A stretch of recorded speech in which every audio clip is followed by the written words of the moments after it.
Hello student. बहुत सारे student को समझ में नहीं आता है कि सर रिवाइज कैसे करें। तो आज के इस वीडियो में मैं आपको ये समझाने वाला हूँ कि जब भी अपन कोई चैप्टर पढ़ रहे होते हैं तो उसके साथ साथ अपन को पिछले चैप्टर्स रिवाइज कैसे करना चाहिए। ठीक है, क्योंकि देखो जब मैं किसी पर्टिकुलर चैप्टर को पढ़ता हूँ ना, तो अगर मैं कंप्लीटली लास्ट चैप्टर को रिवाइज करने में लग जाऊँ तो मैं वो चैप्टर जो पढ़ रहा हूँ वो नहीं कर पाऊंगा। इससे मेरा सिलेबस आगे नहीं फर्दर मूव कर पाएगा, सिलेबस नहीं पूरा हो पाएगा।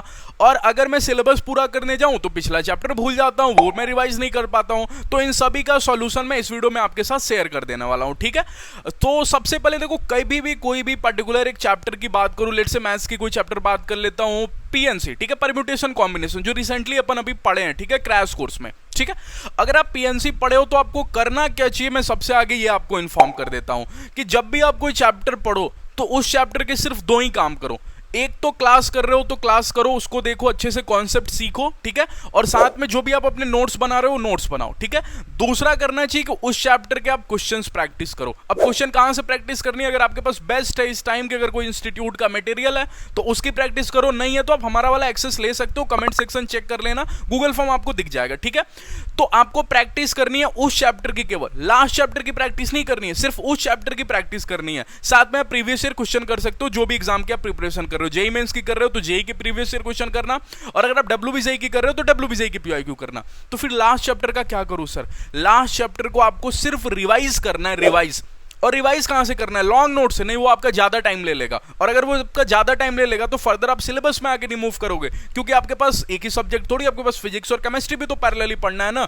तो एक एवरेज बच्चा जो उतना देर नहीं पढ़ पाता वो लॉन्ग नोट से पढ़ने जाए तो फिर आगे का रह जाएगा। तो सबसे बेस्ट है कि आप अपने शॉर्ट नोट से रिवाइज करो।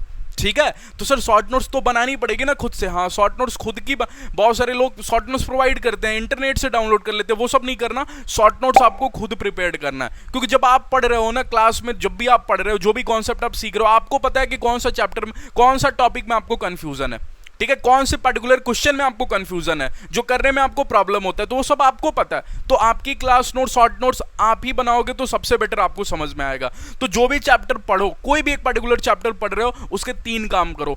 एक तो उसके पढ़ रहे हो तो कॉन्सेप्ट सीखो ही खूब अच्छे से, दूसरा आप उसके शॉर्ट नोट्स बनाना स्टार्ट कर दो, ठीक है, और तीसरा उसकी प्रैक्टिस करो क्वेश्चंस की। ठीक है, और जो लास्ट चैप्टर है उसको आपको रिवाइज करना है केवल शॉर्ट नोट से। और जब एक बार आपका पूरा सिलेबस कंप्लीट हो जाता है ना, पूरा सिलेबस फिजिक्स केमिस्ट्री मैथ्स का आप एक बार कंप्लीट कर ले तो फिर आपको सिर्फ रिवीजन करनी होती है सभी सब्जेक्ट्स की। लेकिन उस टाइम शॉर्ट नोट से मत करना, एक बार एटलीस्ट लॉन्ग नोट से जरूर कर लेना, क्योंकि शॉर्ट नोट्स में बहुत सारी चीजें नहीं लिखी होती हैं। ठीक है, तो एक बार आपको लॉन्ग नोट से गो थ्रू होना पड़ेगा जब आप एंड में पूरा सिलेबस आप कंप्लीट कर लोगे तो। ठीक है, तो आई होप आपको अच्छा लगा होगा, पसंद आया होगा तो प्लीज लाइक कर दोगे, चैनल पे पहली बार आए होगे तो प्लीज सब्सक्राइब करके जाना। और डब्ल्यूबी से रिलेटेड बहुत ही हेल्पफुल चैनल है, तो इसलिए आपको नोटिफिकेशन बेल ऑन कर लेना, जिससे फर्दर जितने भी वीडियोस हैं आपको वो मिल जाए। ठीक है, टेलीग्राम चैनल ज्वाइन कर लेना, लिंक सभी डिस्क्रिप्शन में मिल जाएगा। ओके, चले, थैंक यू, मिलते हैं नेक्स्ट वीडियो में।